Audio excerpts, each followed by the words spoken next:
The grand chamber of the galactic concordat stretched upward for 300 meters, its walls made of living crystal that pulsed with soft blue light. 5 massive platforms floated in a circle around the center, each one holding the representatives of the galaxy's most powerful species. They had ruled known space for 50,000 years, and they ruled it still. Ambassador Elena Vasquez stood in the center of the chamber, a small human figure dwarfed by the architecture and the beings around her. She wore the formal uniform of the United Earth Alliance, dark blue with silver trim, and she carried a data tablet that contained humanity's petition. Her hands were steady, but her heart pounded in her chest. This was the moment humanity had worked toward for 200 years. "Honorable Council," she began, her voice amplified by the chamber's acoustics. "I come before you today to request that humanity be granted full membership status in the Galactic Concordat. We have met all the requirements outlined in the probationary agreement. Our technology has advanced. Our worlds are peaceful and productive. We have contributed to concordat trade and science. We ask now to be recognized as equals among the great civilizations of the galaxy." On the first platform, the Vexari stirred. They were tall and thin, with gray skin that seemed to shimmer in the light. Their eyes were large and completely black, without pupils or whites. Overseer Thelquin leaned forward, and when she spoke, her voice seemed to come from inside Elena's head rather than from her mouth. "Equals?" The word dripped with amusement. "You have existed in space for barely 2 centuries. We have records older than your entire civilization. You call this equality?" From the second platform, a Lumenshar representative spoke. The Lumenshar were beings of living crystal, their bodies geometric and perfect, refracting light into rainbow patterns. Their voice was like wind chimes, musical but cold. "The human species has shown promise, this is true. But they are young, impulsive. They lack the wisdom that comes with age." "They lack much more than wisdom," growled the Krathzul general from the third platform. The Krathzul were insectoid, their bodies covered in glossy black chitin with 6 arms and mandibles that clicked when they spoke. General Zekther's compound eyes fixed on Elena with obvious contempt. "They wage war on themselves. Even now, their own species fights over territory and resources. They are barbarians with starships."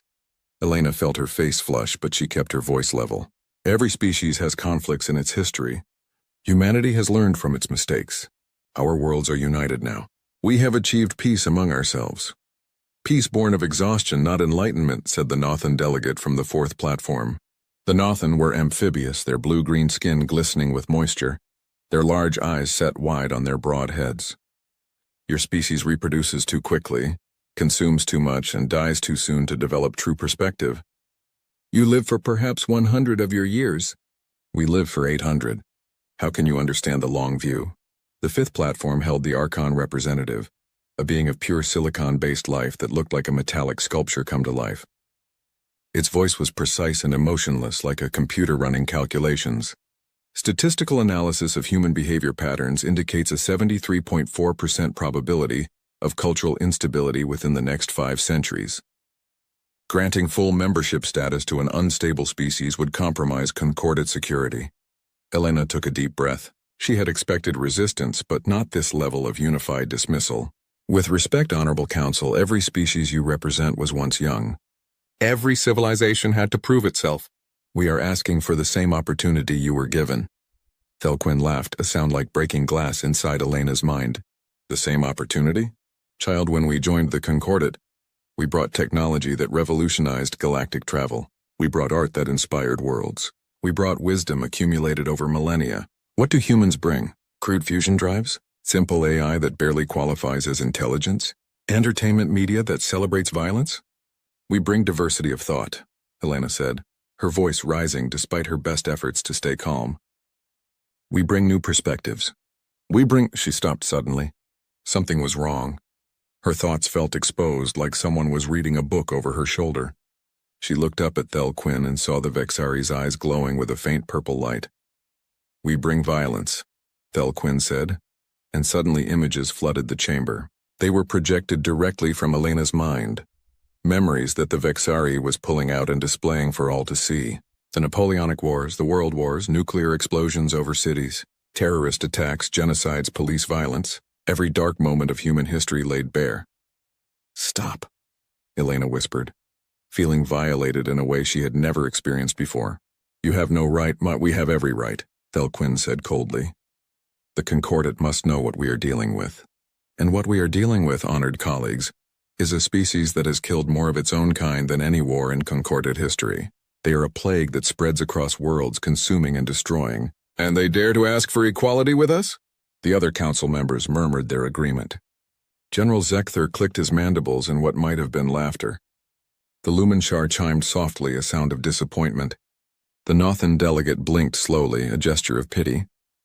The Archon simply calculated, its processors humming.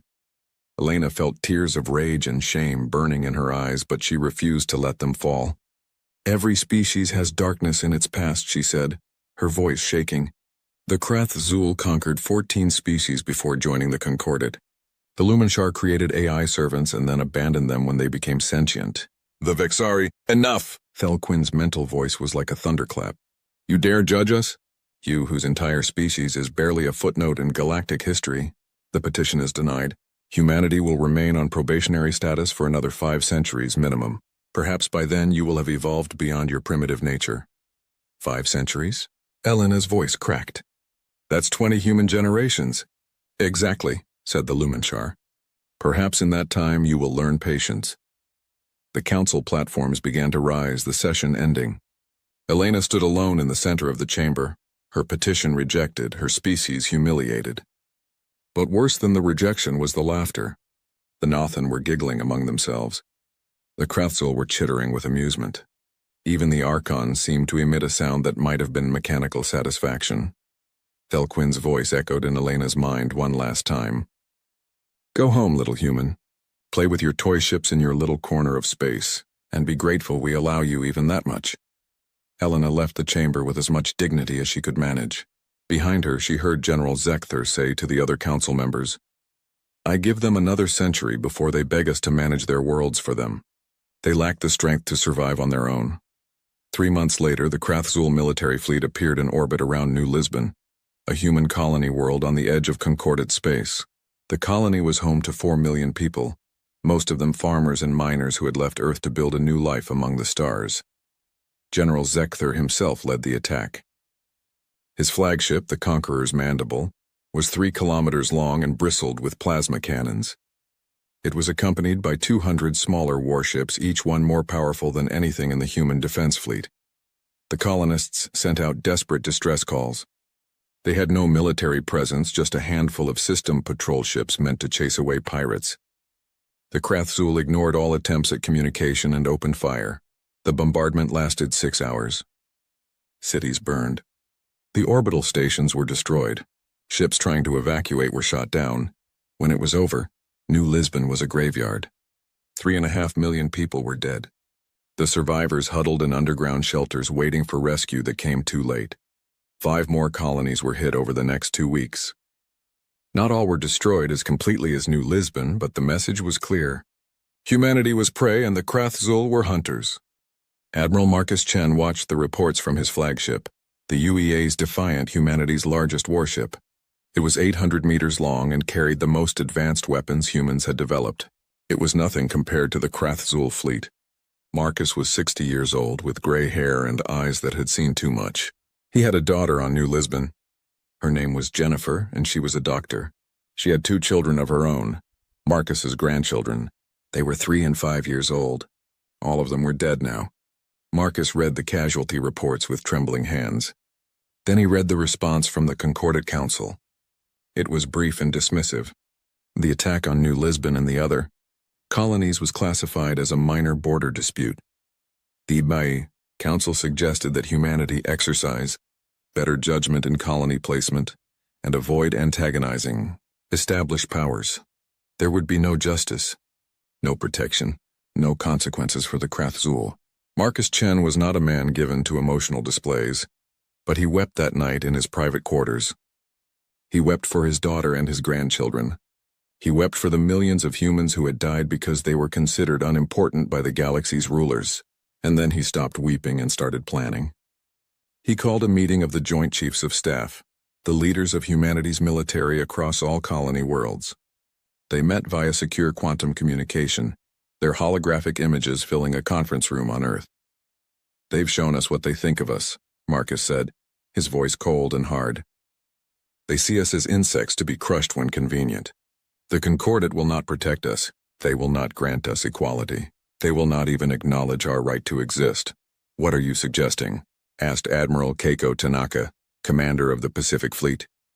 Marcus looked at each of them in turn. I'm suggesting we stop asking for permission to survive. I'm suggesting we leave the Concordat and its territory entirely. And I'm suggesting we make sure that no one, ever again, can do to us what the Krathzul just did. That's a declaration of independence, said General Ibrahim Hassan. They'll see it as rebellion. Let them, Marcus said. We've tried their way for 200 years. It got us nothing but contempt and corpses. I say we try something different. The vote was unanimous. 1 week later, Ambassador Elena Vasquez stood before the Concordat Council one final time. She delivered a brief message that had been approved by every government on every human world. The United Humanity Alliance hereby withdraws from the Galactic Concordat. We renounce our probationary status and all obligations under Concordat law. We claim sovereign territory in the systems we currently occupy, and we demand that all non-human ships leave our space immediately. Any violation of our borders will be considered an act of war. We will have no further communication with the Concordat. She turned and walked out before they could respond. Behind her, the council erupted in disbelief and amusement. Thelquinn's laughter echoed through the chamber. The children throw a tantrum. How predictable. Let them sulk in their corner. They will come crawling back when they realize they cannot survive without us. General Zekther clicked his mandibles in agreement. I give them 10 years before they collapse from internal conflicts. And when they do, we will be there to pick up the pieces. But humanity did not collapse. Humanity closed its borders, shut down all communication, and disappeared behind a wall of silence. Ships that approached human space simply vanished. Probes sent into the territory returned nothing but static. The Concordat's best intelligence agencies could not penetrate what they started calling the quiet zone. For 50 years, the galaxy heard nothing from humanity. And in that silence, the greatest transformation in human history began. The Concordat Council had long since stopped discussing humanity. 50 years had passed since the humans had withdrawn into their self-imposed isolation, and in that time the galaxy had moved on. Trade routes adjusted to avoid human space. The territories humanity once occupied became blank spots on star maps, marked with warnings about the mysterious disappearances of ships that ventured too close. Thelquinn, now an elder overseer of the Vexari, occasionally wondered what had become of the angry little species. She probed the edges of the quiet zone with her telepathic abilities but found nothing. It was as if humanity had simply ceased to exist. Sometimes she felt a twinge of something that might have been regret, but she dismissed it. The humans had been children playing with technology they did not understand. Their silence was probably the result of some catastrophic war among themselves or perhaps a plague. Either way, they were no longer the Concordat's concern. But behind the wall of silence, humanity was very much alive. And humanity was building. Dr. Sarah Okonkwo stood on an observation platform that floated in the vacuum of space, held aloft by gravity generators that humanity had perfected 20 years earlier. Before her stretched a sight that would have driven any Concordat observer mad with disbelief. She was looking at a planet-sized warship. It was not quite finished yet. The massive sphere was still under construction, with thousands of automated drones and construction vessels swarming over its surface like silver insects. But already it was 12,000 kilometers in diameter, larger than Earth itself. Its hull was made of quantum-compressed matter, a material so dense that a cubic centimeter weighed as much as a small moon. The surface bristled with weapons batteries, shield generators, and sensor arrays. This was the Prometheus, humanity's first Titan-class warship. And it was not alone. Sarah was 73 years old now. She had been 30 when the Krathzul destroyed New Lisbon. She had lost her brother and his family in that attack. Like millions of other humans, she had channeled her grief into purpose. She had become the chief architect of the Titan project, the single largest engineering endeavor in human history. Status report, she said into her communication device. The voice of Commander Rebecca Torres came back immediately. Rebecca was stationed on the construction control ship Architect's Dream, coordinating the work of 2 million construction workers and 10 billion automated systems. Prometheus is at 92% completion. Weapon systems are being calibrated. Life support is fully operational. We're on schedule for the first test of the main conversion drive in 3 weeks. And the others? Sarah asked. Defiance is at 87%. Retribution is at 81%. Liberty is at 76%. Horizon is at 72%. All within acceptable parameters. 5 Titan-class warships. 5 planet-sized instruments of war. Sarah sometimes had trouble believing they had actually done it.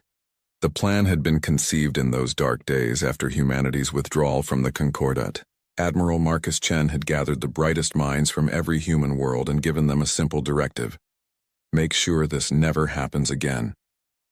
Make sure humanity can defend itself against any threat, from any source at any scale. The scientists and engineers had worked for 5 years just to design the Titans. The technology required did not exist, so they invented it. They developed conversion drives that could turn matter directly into energy, providing essentially unlimited power. They created quantum compression fields that could pack the mass of a small planet into a hull strong enough to withstand anything short of a supernova. They designed weapons that could manipulate space-time itself, tearing holes in reality or crushing ships into singularities. And they had to do it all in secret, behind walls of silence that kept the Concordat from discovering what they were building. The cost had been staggering. Entire star systems were stripped of resources. Asteroid belts were mined to dust.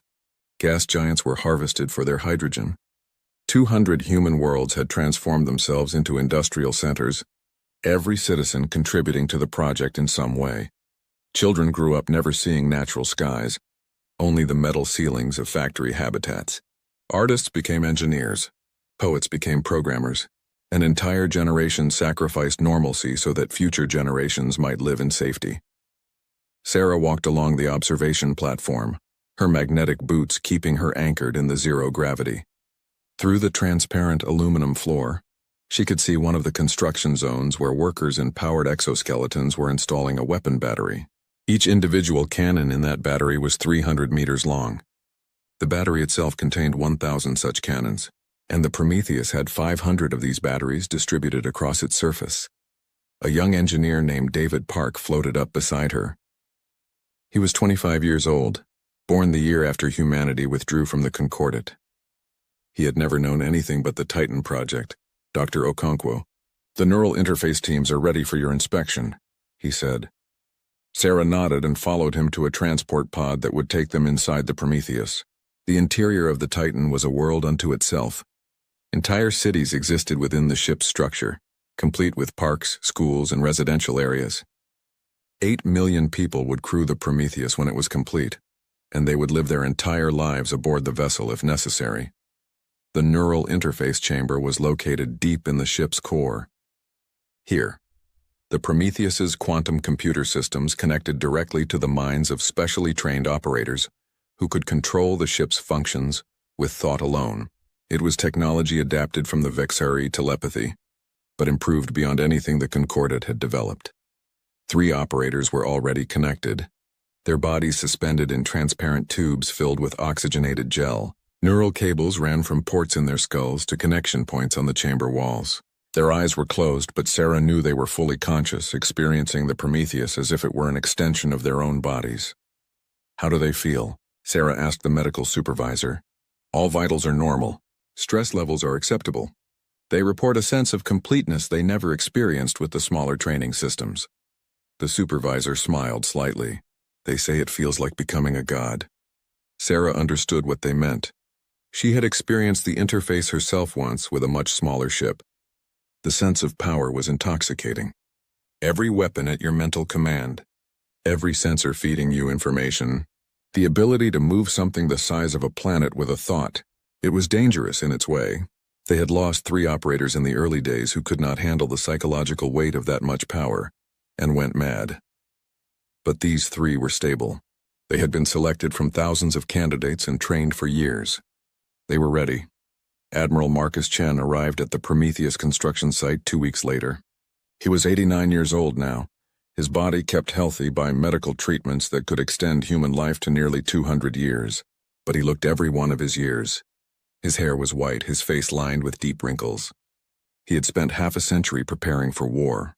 Sarah met him at the main docking port. They embraced briefly, old friends who had worked together for decades. "It's magnificent," Marcus said, looking around at the interior of the ship. They were standing in a main corridor that was 50 meters wide and stretched for kilometers. Electromagnetic trains rushed past, carrying personnel and equipment. "It's monstrous," Sarah corrected. "We've built 5 planet-sized weapons of mass destruction. Sometimes I wonder if we've become the very thing we feared." Marcus looked at her steadily. "We've become what we needed to become. The galaxy showed us that mercy is weakness, that peace is impossible with those who see us as insects. We tried their way. Now we try ours." They walked to the command center located in what would be called the bridge on a smaller ship. But this was no bridge. It was a chamber the size of a cathedral, with holographic displays showing every aspect of the Prometheus's status. Hundreds of officers worked at stations, monitoring systems and running final tests. Captain James Rodriguez stood at the central command platform. He was 45 years old, a career military officer who had volunteered for the Titan program 20 years earlier. He would be the commanding officer of the Prometheus, the first human to captain a planet-sized warship.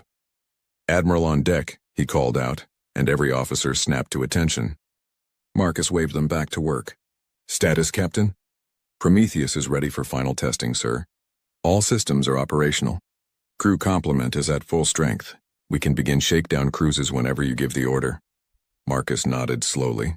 He looked at the main display, which showed a tactical map of human space and the surrounding Concordat territories. 50 years of silence. 50 years of building. And now, the question that would define humanity's future. What would they do with what they had built? "There's been activity on the border," Marcus said quietly. "Krathzul scouts probing our defenses. They've been doing it for years, but lately they've gotten bolder. General Zekthur is still in command of their military. Intelligence suggests he's planning something." "An invasion?" Captain Rodriguez asked. "Perhaps. Or perhaps just another raid like New Lisbon. They think we're weak. They think our silence means we've collapsed or destroyed ourselves." Marcus smiled, but it was not a kind smile. "They have no idea what's waiting for them." Sarah felt a chill run down her spine. She had built these ships to protect humanity, but she knew what they were capable of. Each Titan had enough firepower to sterilize a planet. The 5 of them together could annihilate the entire Krathzul fleet in a matter of hours. "Are we really going to use them?" she asked quietly. Marcus turned to her, and in his eyes she saw the ghost of the man who had lost his daughter and grandchildren 50 years ago. "If they give us no choice, yes, we will use them. We will use every weapon, every technology, every ounce of power we have built. Because the alternative is extinction." He turned back to the display. "Finish the tests. Complete the preparations, and then we wait. If the Krathzul are wise, they will leave us alone. If they are foolish," he left the sentence unfinished. 3 months later, the Prometheus conducted its first deep space trial. The conversion drives powered up, and the massive ship moved for the first time under its own power. It accelerated to 0.7 light speed in 15 minutes, something no Concordat ship could match. Its weapons fired at remote-controlled targets, and those targets simply ceased to exist. The test was a complete success. The Prometheus was operational, and so were its 4 sister ships. Humanity was ready. The question now was whether the galaxy was ready for humanity. In the Concordat capital on the crystal world of Axis Prime, General Zekthur made his decision. 50 years of silence from humanity was long enough. It was time to remind the humans of their place in the galactic order. It was time to show them that the Krathzul were still the dominant military power in the galaxy. He assembled a fleet of 10,000 warships, the largest military force the Krathzul had ever gathered. It would be a demonstration of power, a lesson to the upstart humans who thought they could hide behind their borders. He gave the order to advance into human space, and with that order, he sealed the fate of his entire species. General Zekthur stood on the command deck of his flagship, the Conqueror's Mandible, and watched as his fleet assembled. 10,000 warships stretched out in formation, their hulls gleaming in the light of the nearby star. It was the most powerful military force the Krathzul had ever assembled. It was, he believed, more than enough to crush whatever pathetic defenses the humans had managed to construct in their 50 years of isolation. "All vessels report ready," his tactical officer chittered. "Jump calculations complete. We await your command, General." Zekthur clicked his mandibles in satisfaction. The humans had ignored 3 warning messages demanding they open their borders to concordant inspection. They had been given every opportunity to submit peacefully. Now they would learn the price of defiance. "Begin the invasion," he ordered. "All ships jump on my mark, 3, 2, T1 mark." Space rippled and tore as 10,000 ships activated their faster-than-light drives simultaneously. For a moment they existed in the strange in-between realm of hyperspace, and then they emerged into normal space deep within human territory. Zekthur's sensors immediately began scanning for the human defense fleet. He expected to find a few hundred ships at most, outdated vessels with primitive weapons. What he found instead made his blood run cold. "Sir." The sensor officer's voice was trembling. "I'm detecting a massive object directly ahead. Distance 200,000 kilometers. A space station?" Zekthur asked. "Destroy it, sir. The size—" "The sensors must be malfunctioning. Its reading is 12,000 kilometers in diameter." Zekthur felt his confidence waver. "That's impossible. No structure can be that large. Recalibrate the sensors." "Recalibration complete, sir." "Reading confirmed. There's something ahead of us, and it's—" The officer's voice trailed off. "Visual," Zekthur snapped. The main display activated, and General Zekthur saw something that would haunt him for the rest of his very short life. It looked like a planet had appeared in front of his fleet. But it was not a planet. Its surface was artificial, covered in geometric patterns of metal and energy fields. Weapons batteries dotted its surface like continents. Energy readings showed power output that exceeded the combined energy production of the entire Krathzul homeworld. It was a ship. It was a planet-sized ship. "By the hive mind," someone whispered. Zekthur's mandibles locked in shock. 50 years. The humans had been silent for 50 years, and in that time they had built this monstrosity. How? How was it even possible? His communication officer broke the silence. "Sir, we're receiving a transmission. Audio only, put it through." A human voice filled the command deck. It spoke in concordant standard language. Calm and emotionless. "Krathzul Fleet. This is Captain James Rodriguez of the United Humanity Alliance warship Prometheus. You have violated human sovereign space. You have 3 minutes to power down your weapons and prepare to be escorted back to the border. Failure to comply will result in your destruction." Zekthur found his voice. The initial shock was wearing off, replaced by anger. "You dare threaten the Krathzul Empire? I command 10,000 warships. You are one vessel, no matter how large. Surrender now or we will reduce your ship to debris." There was a pause. Then the human voice spoke again, and this time there was something in it. Not fear, not anger, just a cold, hard finality. "You had 50 years, the human said. You chose poorly." The communication cut off. For a moment nothing happened. Zekthur's fleet hung in space. 10,000 warships facing one impossible vessel. Then his weapons officer spoke. "Sir, the human ship is charging weapons. Energy readings are—" "Sir, I don't understand these readings." "The power levels are—" "Fire!" Zekthur screamed. "All ships open fire." 10,000 warships unleashed their weapons simultaneously. Plasma bolts, particle beams, kinetic projectiles, and fusion missiles streaked across space toward the Prometheus. It was enough firepower to destroy a fleet, to sterilize a planet, to crack open a moon. The weapons hit the Prometheus's shields and simply vanished. The energy was absorbed and dissipated as if it had never existed. Not a single shot reached the hull. "Impossible," Zekthur whispered. A single point on the Prometheus's surface lit up. It was barely visible against the massive bulk of the ship. Just a small circle of intense white light. From that point something emerged. It was not a beam or a projectile. It was a distortion in space-time itself. A tear in the fabric of reality. The gravitational lance struck the center of the Krathzul formation. Space twisted. Ships that were thousands of kilometers apart were suddenly pulled together as gravity went mad. Metal screamed as hulls compressed. Crew members died instantly as they were crushed by forces beyond comprehension. The gravitational distortion spread outward in a sphere, and everything it touched was dragged toward a single point at the center. In 4.3 seconds, 3,000 warships were compressed into a singularity smaller than a marble. Then the singularity collapsed, and there was nothing left but a brief flash of radiation. Silence filled the command deck of the Conqueror's Mandible. Every officer stared at the tactical display in disbelief. 3,000 ships gone, just gone. One shot, one weapon, evasive maneuvers. Zekthur finally managed to scream. "All ships scatter formation. Target the weapon points and—" The Prometheus opened fire with its secondary batteries. What Zekthur did not understand, what none of the Concordat species understood, was that the Titan-class warships were not designed to fight fleets. They were designed to fight planets. The secondary batteries that now activated were point defense systems meant to shoot down asteroids and orbital debris. Each battery contained 1,000 cannons. Each cannon fired a bolt of concentrated energy equivalent to a small nuclear explosion. 500 batteries opened fire. 500,000 energy bolts filled space. They struck with perfect accuracy, guided by targeting computers that could track a grain of sand at light-second distances. Krathazul warships exploded by the dozens, then by the hundreds. Shields overloaded instantly. Hulls vaporized. Entire ships simply ceased to exist. The Krathazul fleet tried to fight back. They were brave, these insectoid warriors. They had conquered worlds and crushed rebellions. They did not flee. They turned their ships toward the Prometheus and charged, firing every weapon they had. It made no difference.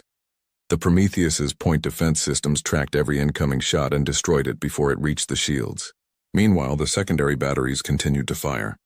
The tertiary batteries activated, smaller weapons designed for close-range defense. Even these were more powerful than the main guns on Concordat capital ships. Captain Rodriguez stood on the command deck of the Prometheus, watching the battle through holographic displays. He felt no joy, no satisfaction, only a cold sense of duty. His neural interface allowed him to feel every shot the Prometheus fired, every enemy ship destroyed. It was like being a god of war, omniscient and omnipotent. Admiral Chen gave them a chance, he said quietly to his first officer. They chose this. The battle, if it could be called that, lasted 47 minutes. When it was over, 9,999 Krathazul warships were destroyed. Only one remained, the Conqueror's mandible. Captain Rodriguez ordered the firing to stop. He opened a communication channel to the Krathazul flagship. General Zekthur, I presume you're still alive. Good, I'm letting you live for a reason. You're going to take your ship back to the Concordat capital. You're going to show them the recordings of this battle. And you're going to tell them that humanity has 5 of these ships. Do you understand? Zekthur's voice was barely a whisper. I understand. One more thing, Rodriguez said. Tell them that we remember New Lisbon. Tell them that we remember every colony your people destroyed. Tell them that we've been quiet for 50 years, but we have not forgotten. We will never forget. He cut the communication and gave the order. The Prometheus's tractor beams engaged, grabbing the Conqueror's mandible and physically throwing it toward the border. The Krathazul flagship tumbled through space, its engines too damaged to correct course, but its life support and recording systems intact.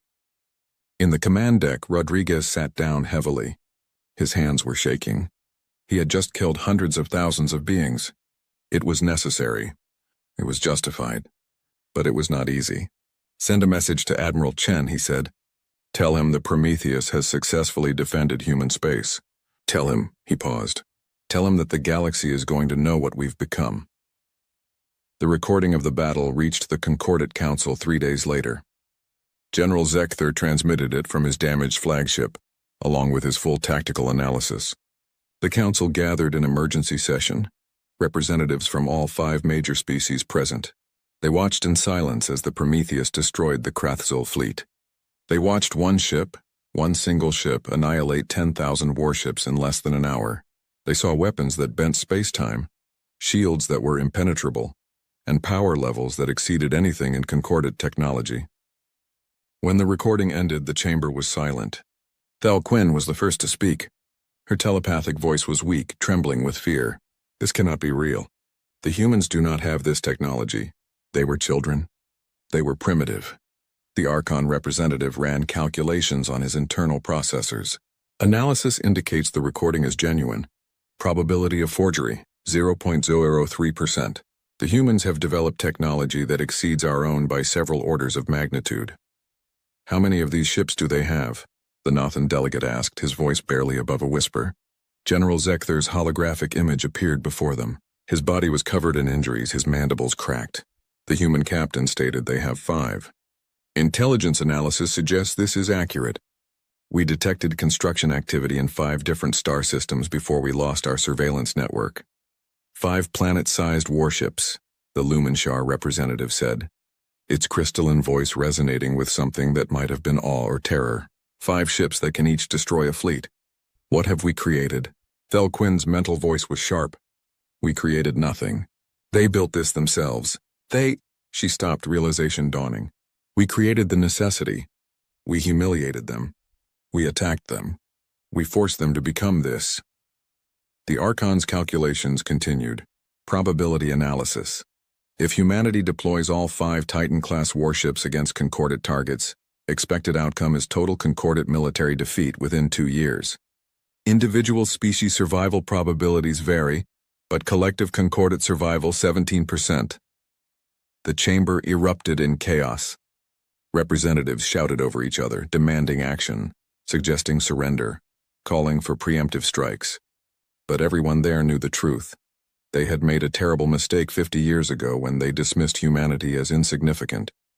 And now humanity had become something more than they ever imagined. Something more powerful, something more dangerous. The children had grown up, and they had teeth. The Concordat was fracturing. In the 2 weeks since the Prometheus had destroyed the Krath-Zul invasion fleet, the carefully maintained unity of 50,000 years was crumbling like sand. The Nothan were the first to break ranks. Their delegation arrived at the edge of human space aboard a diplomatic vessel painted white, broadcasting peace on all frequencies. They requested permission to enter human territory and were granted safe passage. Within days, they had negotiated a separate peace treaty with humanity, offering full reparations for past grievances and recognition of human sovereignty. They also quietly shared intelligence about Concordat military deployments, hoping to prove their sincerity.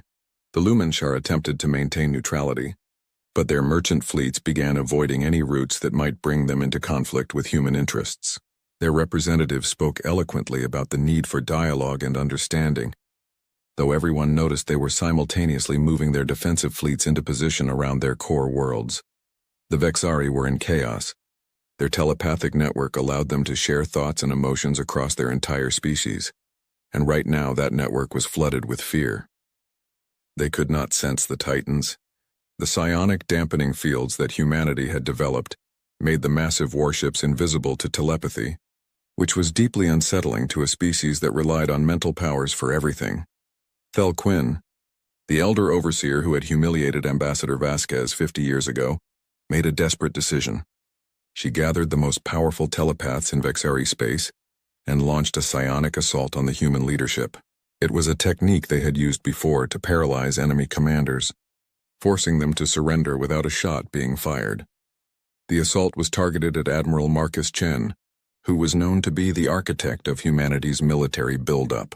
The Vexari telepaths linked their minds and struck across the vast distances of space, focusing their combined willpower like a spear aimed at Chen's consciousness. The assault hit the neural shielding that every human military officer now carried as standard equipment. The psionic energy rebounded, amplified, and reflected back at its source.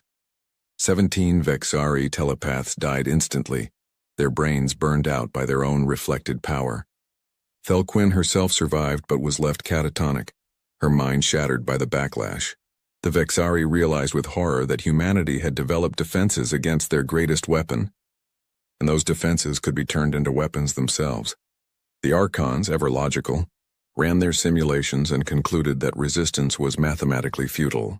They began preparing proposals for peaceful coexistence, calculating the optimal terms that would ensure their survival. Only the Krath-Zul refused to accept the new reality. General Zekther had been removed from command, deemed too damaged psychologically to lead. His replacement, Commander Vrixtal, called for total war. He argued that the Titans, while powerful, could be destroyed through coordinated attacks. He claimed that Krath-Zul honor demanded they fight to the last warrior, rather than submit to humans. The other Concordat species listened to these declarations with growing unease. The Krath-Zul wanted to drag them all into a war that could not be won. Admiral Marcus Chen watched these developments from his office on Europa Station, humanity's military headquarters. He was 90 years old now, and he knew he would not live to see the end of this crisis. But he would see the next phase. "They're coming," he said to Dr. Sarah Okonkwo, who sat across from him. "All 5 Titans. They'll be here in 6 hours," Sarah nodded. She looked tired. They all did. Building the Titans had been exhausting. Using them was proving even more difficult. Are we really going to do this? Park them in orbit around the Concordat capital? Yes, Marcus said simply. We need to make it clear that we could destroy them all, but we're choosing not to. Fear alone won't keep the peace. They need to understand that we're offering them a choice, and if they choose wrong, Marcus was quiet for a long moment. Then we do what we built these ships to do. We end the threat permanently. The 5 Titan-class warships emerged from FTL travel at the edge of the Axis Prime system, the capital world of the galactic Concordat. Their arrival sent shockwaves through every sensor network in the system. 5 planet-sized warships, each one capable of destroying a fleet, now hung in space like harbingers of apocalypse. The Prometheus, the Defiance, the Retribution, the Liberty, and the Horizon. Together they represented the sum total of humanity's rage, fear, and determination. Together, they had enough firepower to sterilize every inhabited world in the Concordat. Captain Rodriguez commanded the Prometheus, while the other 4 Titans had their own captains, each one carefully selected and trained. But the overall mission commander was Admiral Marcus Chen, who had traveled to the Prometheus specifically for this moment. All ships, move into orbital position, Marcus ordered. Formation Delta 7. I want them to look up and see nothing but our hulls. The 5 Titans moved into orbit around Axis Prime, positioning themselves so that their massive bulk blocked out the system's sun. On the planet below, day turned to artificial night as the ships blotted out the light. It was a demonstration of power, but also a message. We control whether you live in light or darkness. The Concordat Council convened in their chamber, but this time they could see the Titans through the transparent crystal walls. The massive ships hung overhead like moons made of metal and menace. A communication request came from the Prometheus. The Council accepted, and Admiral Marcus Chen's hologram appeared before them. He was an old man, bent with age, but his eyes were sharp and cold. Honorable Council, he began, and there was bitter irony in the formal address. 50 years ago, you rejected humanity's petition for membership. You called us children. You called us primitives. You laughed at us. He paused, and the silence was deafening. 3 months after that rejection, the Krathzul destroyed 6 human colonies. Millions of my people died. When we appealed to you for justice, you dismissed it as a minor border dispute. You told us to avoid antagonizing established powers. The council members could not meet his eyes. Even the Archon, who had no emotions, seemed to shrink back from the weight of that accusation. We learned something important that day, Marcus continued. We learned that the galaxy respects only strength. Mercy is seen as weakness. Peace is only possible when the cost of war is too high. You taught us this lesson very well. He gestured, and the hologram expanded to show all 5 Titans in orbit. We spent 50 years building these ships. We stripped entire star systems of resources. We turned our civilization into a war machine. Children grew up in factory habitats, never seeing natural skies. Artists became engineers. We sacrificed everything to ensure that what happened to New Lisbon would never happen again. The Nothan delegate spoke up, his voice trembling. Admiral Chen, we have already offered reparations. We seek peace. Please, I know, Marcus interrupted. And we accept your offer, Nothan. You showed wisdom, but there are others who have not. His gaze fixed on the empty Krathzul platform.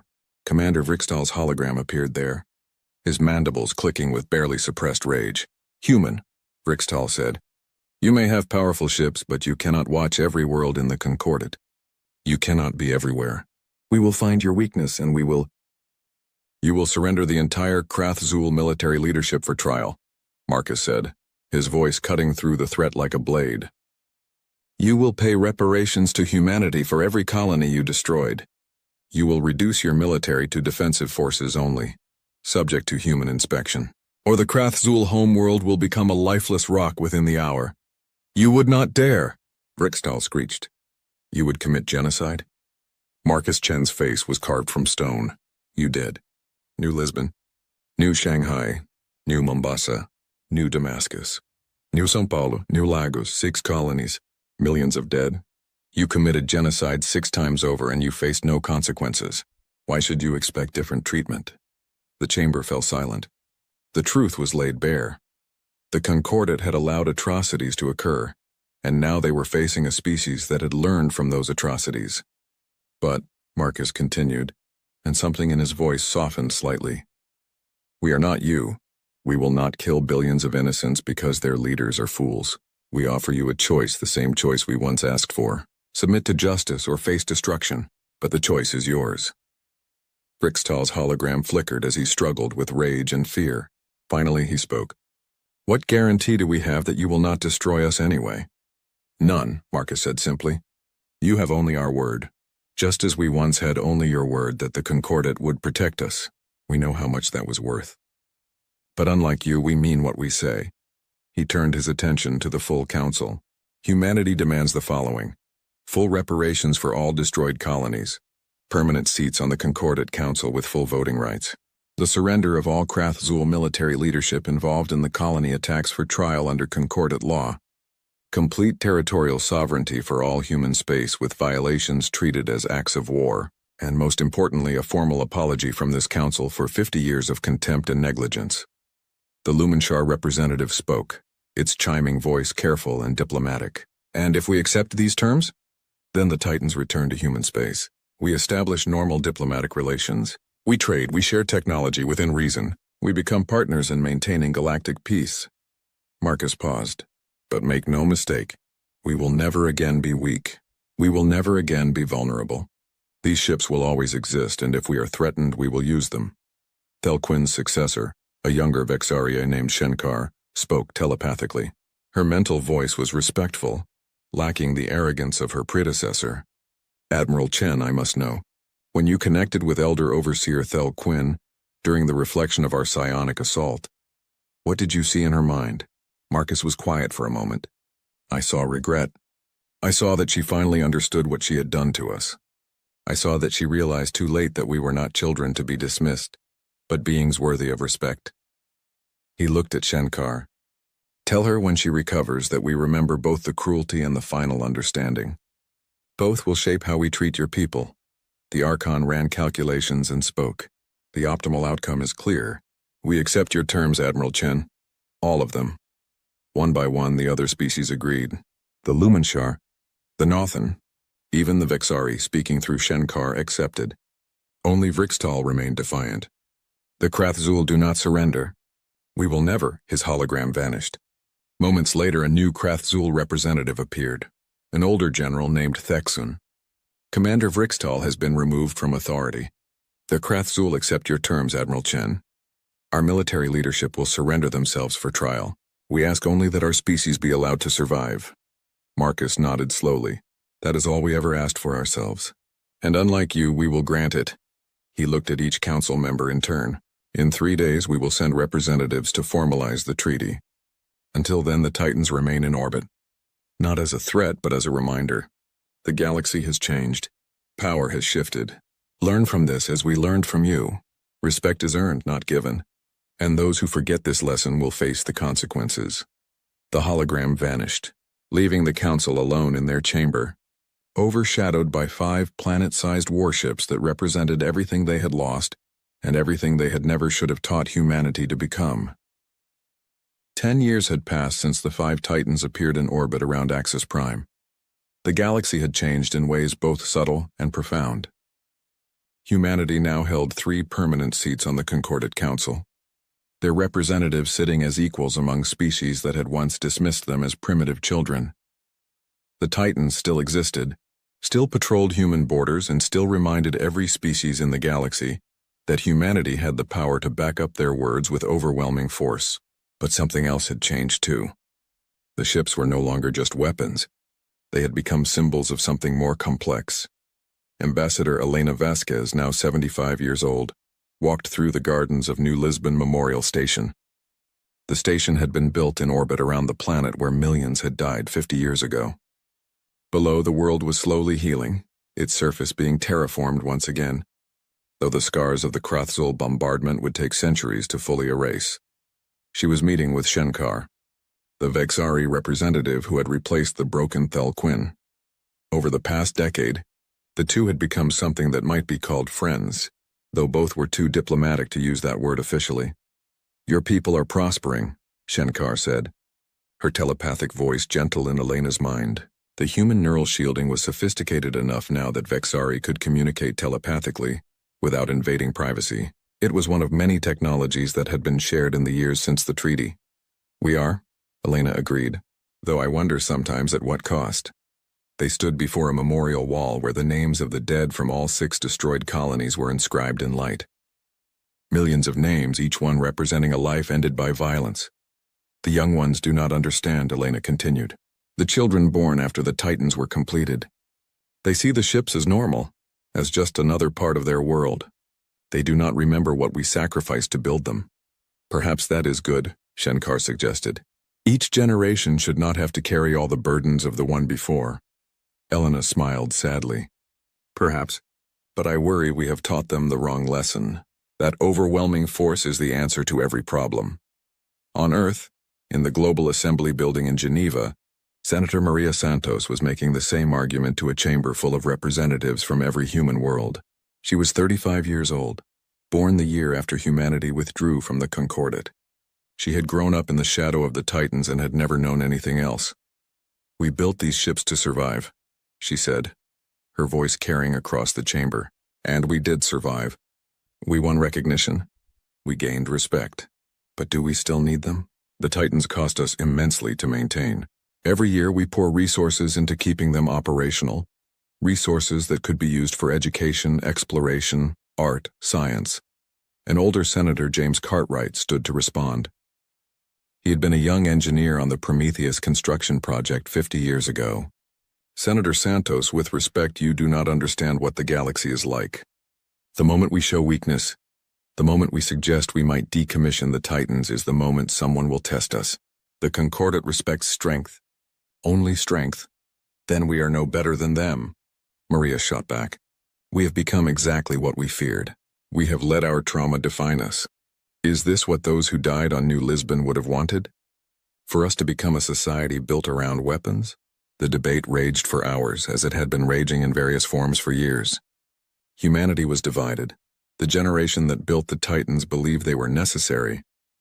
The generation born after believed they had served their purpose and should be retired. Dr. Sarah Okonkwo, now 93 years old and confined to a wheelchair, watched the debate on a holographic screen from her retirement home on Mars. She had given most of her life to the Titan project, and she understood both sides of the argument. We became what we had to be, she said softly to her nurse, a young woman named Akari. But we must choose what we remain. Akari looked at the old woman with curiosity. Do you regret building them? Sarah was quiet for a long time. I regret that we had to. But I do not regret that we did. Every child who grows up safely on a human world, every person who lives without fear of bombardment from space, they exist because we made hard choices. But yes, it cost us something. It cost us our innocence. It cost us a generation of artists and dreamers who became engineers and soldiers instead. She turned her chair to look out the window at the Martian landscape. The question is not whether the Titans were necessary. They were. The question is whether they are still necessary, and if not, whether we can let them go. The answer to that question came from an unexpected direction. Deep space monitoring stations began detecting anomalies beyond the edge of Concordat space. Ships were appearing, ships from beyond the galaxy. They were not hostile, but they were powerful and they were numerous.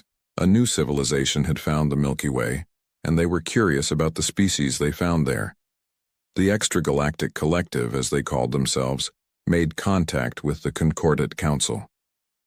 They were explorers and scientists seeking to understand other forms of life. Their technology was advanced, far beyond even the Titans in some ways. They came in peace, but they came with strength. For the first time in 10 years, the Concordat species found themselves united in concern. What if these newcomers were not as peaceful as they claimed? What if their curiosity turned to conquest? The council met in emergency session. This time, when humanity's representatives spoke, the others listened with respect born of memory. Admiral Marcus Chen had died 5 years earlier, passing peacefully in his sleep at the age of 94. His granddaughter, Commander Lisa Chen, now held his old position as Supreme Commander of Human Defense Forces. She was 42 years old, born in the last days before humanity withdrew from the Concordat. She remembered her great-aunt Jennifer, the doctor who died on New Lisbon. The loss was part of her family history, a wound that had never fully healed. The extragalactic collective has made no hostile moves, Lisa said to the council, but they have also made it clear they are capable of defending themselves. They have asked to meet with representatives from all major concordate species to discuss potential cooperation. The Nothan delegate spoke up. Should we not show strength? Deploy fleets to the meeting point. No, Lisa said firmly. We should show wisdom. We should remember what happens when we meet new species with contempt instead of respect. She looked directly at Shenkar as she said this, and the Vexari representative's mental voice carried agreement. Commander Chen speaks truth. We made this mistake with humanity. We should not repeat it. The Archon ran calculations. Probability analysis suggests that peaceful cooperation with the extragalactic collective yields optimal outcomes for all species. However, defensive preparations should be made in case first contact assessment proves incorrect. It was decided a delegation would meet the collective at a neutral point in space. And to show both goodwill and capability, the Concordate would send one representative from each major species, including humanity. Commander Lisa Chen stood on the bridge of the Prometheus, feeling the familiar connection of the neural interface. She was not Captain Rodriguez, who had retired 5 years ago to write his memoirs and teach at the academy. She was the new generation, raised in the shadow of these massive ships now commanding one. The Prometheus moved through space toward the meeting point, and with it came something unexpected. The Concordate had asked humanity to bring one Titan as part of the delegation, but they had also sent their own ships, not as escorts but as partners, a Lumenshar science vessel, a Nothan diplomatic ship, a Vexari telepathic relay station, even a Krathazul observer vessel, small and humble, a far cry from the massive fleets that had once invaded human space. On the observation deck, Lisa found an unusual gathering. Human crew members stood alongside Nothan engineers, Lumenshar scientists, and even a few Vexari telepaths who had volunteered to serve on the Prometheus. It was a sight that would have been impossible 10 years ago. "Commander," said a Lumenshar scientist named Crystalline Dawn over mountains, its crystalline voice chiming softly. "The extragalactic collective ships are within sensor range. They are impressive." Lisa looked at the tactical display. The collective had sent 7 ships, each one unique in design but clearly advanced. They were not as large as the Titans, but they radiated power and sophistication. "All crews, this is Commander Chen. We are about to make first contact with a new civilization. I know many of you are nervous. I know some of you remember the old conflicts between our species. But look around you. Look at who stands beside you. We are here together, Concordate and humanity, united for the first time not by fear but by hope." She paused, choosing her words carefully. "My great-grandfather built this ship because the galaxy taught him that only strength mattered. He was right in his time, but perhaps we can teach the galaxy something new now. Perhaps we can show that strength is not just about weapons. It is about choosing when to use them and when to extend a hand instead." The communication systems activated. A voice spoke in perfect Concordate standard language, though with an accent none of them had heard before. "Greetings, people of the Milky Way. We are the Extragalactic Collective. We come seeking knowledge and friendship. We see that you have great power, represented by the magnificent ship that leads your delegation. We wonder if you will use that power for war or for peace." Lisa took a deep breath. This was the moment. The choice that would define humanity's future and perhaps the galaxy's. "We built this ship for war," she said honestly. "We built it because we had to, because we were threatened and dismissed and attacked. But we hope to use it for peace. We hope that our strength allows us to be generous, to be wise, to be better than we once were." There was a pause. Then the collective voice spoke again, and there was approval in it. "Then we shall be friends. And perhaps together we can explore what lies beyond our galaxies." The meeting that followed would last for weeks. Treaties would be drafted. Technology would be shared. A new era would begin. One where the Milky Way species ventured outward together. On the Prometheus, Commander Lisa Chen looked out at the stars and thought about her great-grandfather, the old admiral who had built these ships out of rage and pain and determination. She thought about all the humans who had sacrificed normal lives to build floating fortresses in the void. "We did it," she said softly. "We survived. We proved ourselves. And now maybe, just maybe, we can be more than survivors. We can be explorers again, dreamers again, Behind her, Shenkar spoke telepathically, her mental voice warm. Your great-grandfather would be proud. He built weapons to protect his people. You are choosing what to do with those weapons now that the immediate threat has passed. That is wisdom, is it? Lisa asked. Senator Santos and her allies want to decommission the Titans. They say we do not need them anymore. And what do you think? Lisa watched the collective ships in the distance, graceful and powerful. I think we need them for now. Not as weapons, but as reminders. Reminders of what we can achieve when we commit ourselves fully. Reminders of what we paid to earn our place in the galaxy. And yes, reminders to anyone who might forget that humanity will not be pushed around again. She turned to face Shenkar. But I also think that one day, when the galaxy has truly changed, when strength is no longer the only language that matters, we might be able to let them go. We might be able to return to being explorers and artists and scientists instead of warriors maintaining an arsenal. That day will come, Shenkar said. Because of what you and your ancestors built, you bought humanity the time and space to choose its own future. What you do with that gift is up to you. Years later, historians would mark this moment as the beginning of the Great Expansion, when species from the Milky Way joined with the extragalactic collective to explore the universe together. The Titans remained active for another century, growing older but still powerful, still present at the edge of human space. Eventually, one by one, they were decommissioned. Not destroyed, but placed in orbit around human memorial worlds, monuments to what humanity had achieved and what it had sacrificed. The Prometheus, the first and greatest, was placed in orbit around New Lisbon, forever watching over the world it had been built to avenge. Children grew up playing in the shadows of these massive ships, using them as playgrounds and museums. They learned the history of how humanity had been dismissed, attacked, and nearly destroyed. They learned how their ancestors had responded by building the impossible. And they learned one final lesson, the lesson that took longest to understand, that the greatest strength is knowing when not to use the power you possess.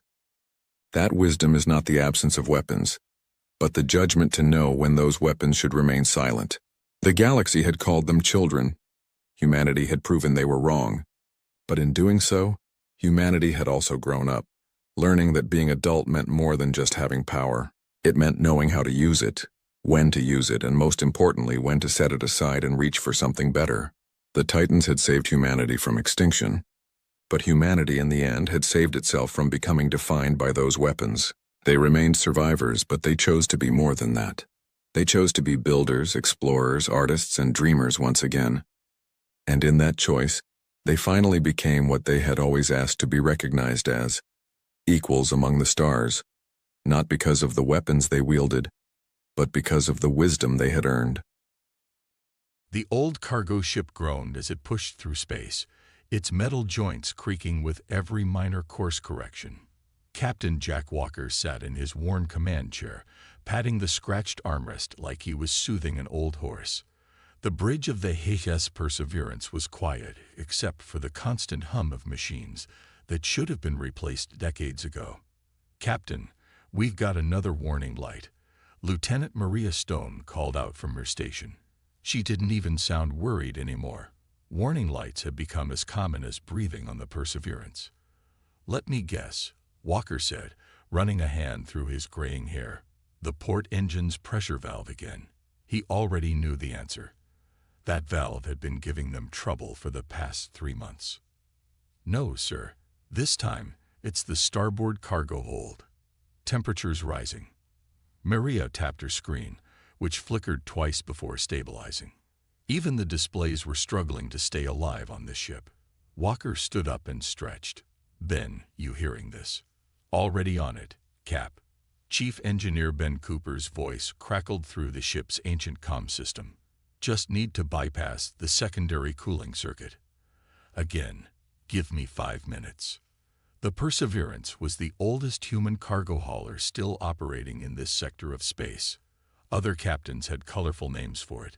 The Flying Junkyard, Disaster Waiting to Happen, and Walker's Folly were among the more polite ones. But Walker saw something different when he looked at his ship. Where others saw patches and repairs, he saw solutions and creativity. Every jury-rigged system told a story of survival. Incoming transmission, Maria announced. It's the stellar Commonwealth patrol ship again. Walker sighed. Put them through. A holographic screen appeared in front of him, showing a pristine white bridge and an equally pristine officer in a perfectly pressed uniform. AS Perseverance, this is Commander White of the CSS Exemplar. Your vessel has been flagged for 17 different safety violations in the past month alone. You are ordered to proceed to Station Delta 7 for immediate inspection and probable decommissioning. Walker put on his most charming smile. Commander, we've been through this. My ship might not be pretty, but she's got all her papers in order. We're hauling essential medical supplies to the outer colonies, and you know as well as I do that they can't afford to wait. Captain Walker, the commander's voice dripped with disdain. Your ship is an embarrassment to human spaceflight. The Commonwealth has standards, which we meet, Walker interrupted. Maybe not with the shine and polish you'd like, but we meet them. Now, unless you're planning to physically stop us from delivering medicine to sick colonists, we'll be on our way. The commander's face reddened. This is your final warning, Walker. The next time. The transmission cut off as the Perseverance's communication system crashed again. Walker couldn't help but laugh. Sometimes his ship's problems had perfect timing. Should I try to restore the connection? Maria asked, already knowing the answer. Don't bother. Let's save the power for something important. Walker settled back into his chair. Ben, how's that cooling system coming along? Fixed it. Ben's voice came through clearer this time. Used some parts from that old food synthesizer nobody liked anyway. Should hold for a while. Good man. Walker checked their course on his personal tablet. The main navigation console had stopped working months ago. They were still on track for their delivery to New Hope Colony, even if they were moving at speeds that would make modern ships cry. The bridge crew fell into their comfortable routine, each of them monitoring their stations with the kind of attention that came from knowing their ship could fall apart at any moment. They'd been together for 5 years now, ever since Walker had bought the Perseverance with his life savings. Most people thought he was crazy to spend everything on a ship that belonged in a museum or a scrapyard, but he'd seen the potential. 3 hours later, Maria broke the peaceful silence. Captain, you should see this. Her voice was different now, tense. Walker moved to her station, studying the news feed on her screen. The headlines made his blood run cold. Stellar Commonwealth DECLARES War on Earth and AL Human Colonies. Get everyone to the mess hall, Walker ordered. They need to hear this. 10 minutes later, the entire crew, all 12 of them, gathered around the mess hall's single table. The news played on multiple screens, showing Commonwealth warships moving into position around major human space stations. They're saying we're too unpredictable, Maria read from her tablet. That our expansion needs to be contained before we destabilize the entire galaxy. They're demanding immediate surrender of all human military forces and the placement of all colonies under Commonwealth control. Like hell, Ben muttered, speaking for everyone. Walker studied his crew's faces. They were scared, angry, and uncertain. But they were also waiting for him to tell them what to do. He took a deep breath. The Commonwealth thinks they know everything about us. They look at ships like ours and see nothing but junk. They see our ways of doing things as primitive and dangerous. He placed his hands on the table, leaning forward. But that's where they're wrong. Every single one of you proves them wrong every day. We keep this ship flying with nothing but spare parts and determination. We deliver supplies to colonies that the fancy corporate ships won't touch. We solve problems in ways their computers say are impossible. He straightened up. They want to go to war with humanity. Fine. But they're about to learn that their biggest mistake was thinking they could predict us, that they could control us, that they could judge us by their standards. What can we do? Someone asked. We're just one old cargo ship. Walker smiled. We do what we've always done. We survive. We adapt. We help where we can. The Commonwealth's already written us off. They won't even bother to scrap ships like ours for their war effort. And that's going to be their second biggest mistake. What's their first? Maria asked. Starting this war in the first place. Walker turned to Ben. How many of those experimental modifications have you been wanting to try on the engines? Ben's eyes lit up. You mean the ones you said were too crazy to risk? Those exactly. Get started on them. Maria, plot a course for the New Hope colony. They'll need those medical supplies more than ever now. Walker looked around the room. The rest of you, think about every crazy idea you've ever had for improving your stations. Every wild theory about how to make things work better. It's time to try them all. The crew dispersed with a new energy. Their fear transformed into purpose. Walker stayed in the mess hall, watching the news reports. The Commonwealth's warships were beautiful, perfect machines of war. Every system optimized, every response calculated, every movement coordinated with computer precision. He thought about his own ship, with its patched hull and jury-rigged systems, about how it sometimes turned left when you told it to go right, or how the artificial gravity fluctuated if you ran the microwave, about how every day brought a new problem that required a new solution. The Commonwealth thought this would be a simple war. They thought their superior technology and perfect organization would guarantee victory. They looked at ships like the Perseverance and saw only weakness. Walker smiled as he felt his ship shudder beneath his feet, already imagining what Ben was doing to the engines. The Commonwealth was about to learn a very important lesson about humanity. Sometimes, the most dangerous enemy isn't the strongest or the most advanced. It's the one you don't think is worth worrying about. The Perseverance limped through the darkness of space, running with its power systems at minimum to avoid detection. They'd just finished delivering medical supplies to New Hope Colony, sneaking past 2 Commonwealth patrol ships in the process. Now they were deep in what used to be neutral space, following a distress signal that nobody else seemed to notice. I still think this is a bad idea, Maria said, checking the radar for the 10th time in as many minutes. That signal doesn't match any known emergency frequencies. Exactly why we should check it out, Walker replied, studying the strange readings on his tablet. Commonwealth ships are too busy with their war to investigate anything unusual. Ben's voice crackled over the comm. Captain, those engine modifications are holding steady, but I wouldn't push them too hard. We're basically running on prayers and duct tape right now. Aren't we always? Walker smiled. The modifications Ben had made over the past week had turned their old cargo hauler into something entirely new.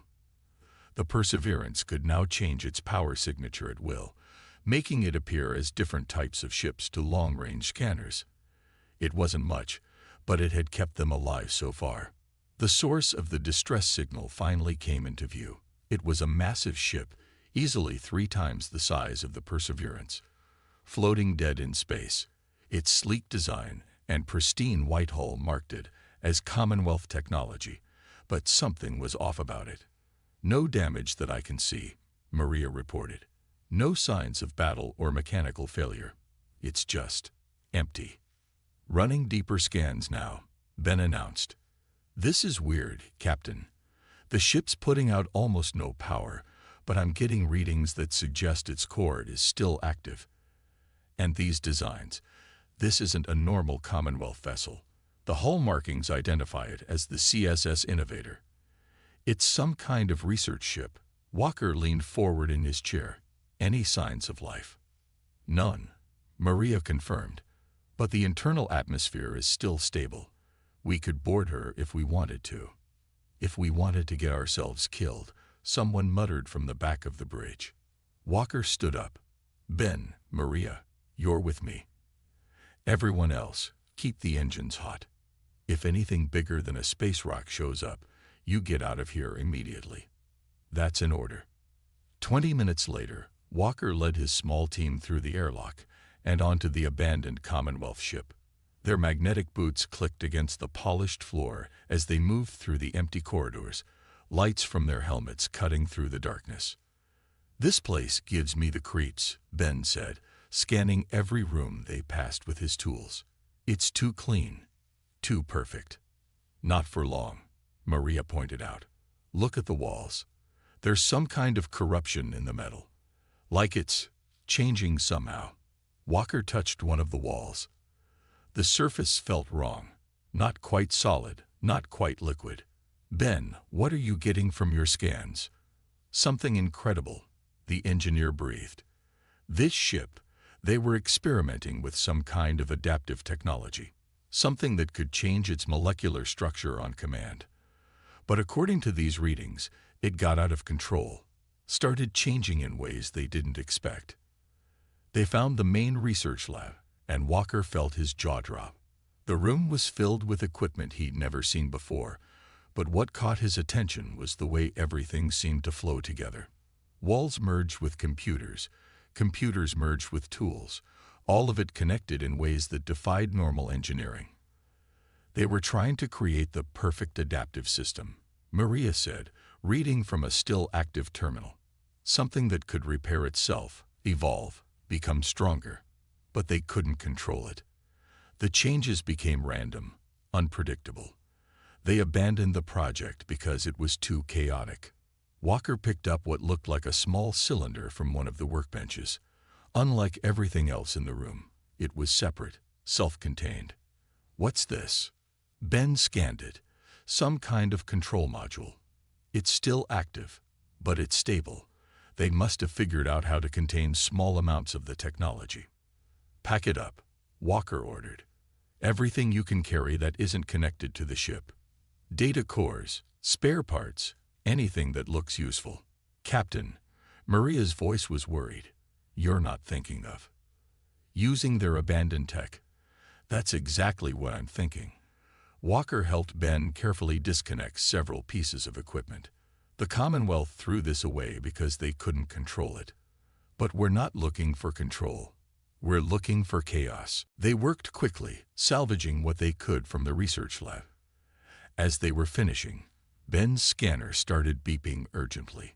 Captain, the ship's power core is becoming unstable. The adaptive technology is spreading into critical systems. We need to leave.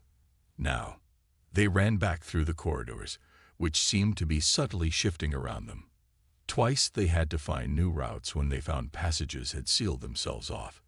They made it back to the Perseverance just as the research ship's hull began to visibly ripple. Get us out of here, Walker ordered as soon as they were through the airlock. The Perseverance's engines roared to life, pushing them away from the doomed vessel. Through the viewport, they watched as the CSS Innovator slowly collapsed in on itself, its perfect form dissolving into a chaotic mass before exploding in a burst of energy that their sensors couldn't even categorize. Hours later, after they'd put enough distance between themselves and the debris field, Walker stood in engineering with Ben, staring at their salvaged treasures. I can integrate some of this with our systems, Ben said, excited despite his exhaustion. The control module especially. It won't be pretty, but when has anything on this ship ever been pretty? Walker grinned. Do it. Start small. Keep it contained. We'll let it adapt to us instead of trying to force it to work the way the Commonwealth wanted. You do realize this is completely insane, right? Maria had joined them, arms crossed but eyes curious. We're talking about using experimental technology that a highly advanced civilization gave up on because it was too dangerous. Exactly, Walker nodded. They gave up on it because they couldn't make it perfect. But we've never needed perfect. We just need it to work. Over the next few days, Ben carefully integrated pieces of the salvage technology into the Perseverance's systems. The changes were subtle at first. Power fluctuations stabilized themselves without any input, minor hull breaches sealed on their own, and the ship's aging computers began processing data in new and unexpected ways. It's like the ship is learning, Ben reported, showing Walker the readings. Every problem we encounter, every jury-rigged solution we come up with, it adapts and improves on it, but not in any way I can predict or control. It's doing things that should be impossible according to normal engineering principles. Walker watched as a crack in one of the view screens sealed itself, the material shifting and flowing until it was stronger than before.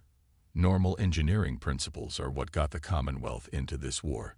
They think they can predict and control everything. But sometimes the best solutions come from embracing the chaos. The Perseverance shuddered slightly, its engines humming in a new tone that somehow felt right. In the darkness of space, its patched and battered hull began to shift, the salvage technology spreading through its systems like roots through soil. The Commonwealth had abandoned this research because they couldn't control it. But Walker and his crew didn't want to control it. They'd wanted to work with it, to let it grow and change in its own unpredictable way. The weakest ship in human space was about to become something entirely new, something that no Commonwealth computer could predict or understand, something that would show them the true power of human adaptability. The Commonwealth warships appeared out of hyperspace like angry wasps, their weapons already charged and targeting systems locked onto the small mining colony below. The colony's 1,000 inhabitants had nowhere to run. Their few escape pods wouldn't be enough, and no ship would dare break through a Commonwealth blockade. No ship except the Perseverance. Battle stations, Walker ordered calmly, watching the enemy fleet through their newly adaptive view screen. The screen shifted and enhanced automatically, showing him exactly what he needed to see without any input. After 3 weeks of working with the salvage technology, the entire ship had become like this, anticipating, changing, evolving. 5 heavy cruisers, Maria reported. Standard Commonwealth attack formation. They're launching fighters. How many? 30. No, 40 fighters. All latest model. She paused. They haven't spotted us yet. Walker smiled. That was another thing their ship had learned to do. The adaptive technology had spread through their hull, constantly changing its surface in ways that confused Commonwealth sensors. To their advanced targeting systems, the Perseverance barely existed. Just another piece of space debris floating at the edge of the system. Ben, how are we looking? The ship's ready, Captain. Ben's voice was excited. Those Commonwealth upgrades we salvaged from their last patrol ship have integrated beautifully. The Perseverance actually understood how to improve them. You should see what she's done with the engines. Walker nodded. That was the beauty of their situation. Every time they encountered Commonwealth technology, their ship learned from it, adapted it, and turned it into something new, something unpredictable. All right, people. Let's show them why they should have scraped us when they had the chance. Walker tapped his chair's armrest, and the ship responded instantly, systems coming alive in ways that still amazed him.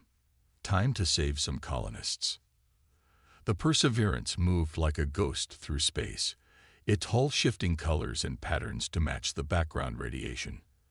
As they approached the Commonwealth fleet, Walker could see their perfect formation. Ships placed at mathematically precise intervals, fighters moving in carefully calculated patterns. They're starting their bombing run, Maria warned. 5 minutes until they're in range of the colony. Perfect. Walker leaned forward. Let's introduce some chaos into their perfect plan. Then, show them what we've learned about their own weapons. The Perseverance's newly adapted weapons came online, but not in any way the Commonwealth would recognize. Their salvage technology had merged with the ship's old systems in strange ways, creating hybrid weapons that defied conventional physics. The first shot looked like a normal plasma burst, until it split into dozens of smaller projectiles that curved and twisted through space, following paths that no computer could predict. Commonwealth fighters scattered, their formation breaking as their pilots tried to evade weapons that didn't behave according to any known rules. Direct hits on 3 fighters, Maria reported, amazement in her voice. Their shields didn't even register the attacks. It's like our weapons don't exist until they hit. That's because they don't, Ben explained over the comm. The ship's somehow phase-shifting the plasma bursts. They're literally popping in and out of normal space until impact. Walker watched as more Commonwealth fighters broke formation, confused by attacks their computers couldn't analyze or predict. The larger ships were turning now, finally registering the Perseverance as a threat. But even their advanced targeting systems couldn't get a lock on a ship that kept changing its signature. "Time to make some noise," Walker said. "Send the signal to the colony. Tell them to start their evacuation. We'll keep the Commonwealth busy." The Perseverance danced through space, moving in ways that should have torn a normal ship apart. But their hull adapted with each maneuver, strengthening where needed, becoming more flexible where required. Commonwealth weapons fire passed through empty space as their targeting computers tried and failed to predict where the ship would be. "Colony reports first wave of evacuees is away," Maria called out. "Emergency pods are launching now. Commonwealth cruisers are repositioning." Another crew member reported. "They're trying to cut off the escape routes." Walker watched the enemy ships move into their new formation. It was perfect, of course. Every position calculated to maximize coverage and minimize blind spots. But perfect wasn't always better. "Ben, remember that trick the ship learned last week? The one you said was impossible. You mean the jump drive modification?" "Captain, we haven't tested that yet. The ship came up with it on its own, and I have no idea how it works." "Sounds perfect." Walker grinned. "Do it." The Perseverance's engines howled as new energy coursed through them. The ship shuddered, and for a moment Walker thought they'd made a mistake. Then reality seemed to blur around them. They jumped, but not like a normal ship. Instead of moving through hyperspace in a straight line, they seemed to fold through multiple points in space simultaneously. The Perseverance appeared and disappeared at dozens of locations around the Commonwealth fleet, each appearance lasting just long enough to fire its impossible weapons before vanishing again. The perfect formation of Commonwealth ships dissolved into chaos. Their computers, programmed to respond to normal tactical situations, couldn't handle a threat that ignored the laws of physics. Shots meant for the Perseverance hit other Commonwealth ships instead. Fighters crashed into each other trying to dodge attacks that came from everywhere and nowhere. "Colony reports 60% evacuated," Maria said. "But the Commonwealth is launching a second wave of fighters." "Good." Walker watched as their ship's systems adapted again, learning from the battle in real time. "Let them come. The more ships they send, the more the Perseverance learns." The next 10 minutes were pure chaos. The Perseverance moved like a ghost through the battlefield, its weapons becoming stranger and more effective with each shot.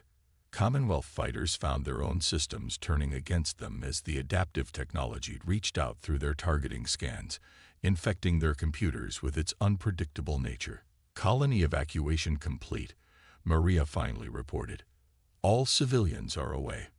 Walker nodded. "Time to leave our mark." "Ben, remember those Commonwealth missiles we salvaged?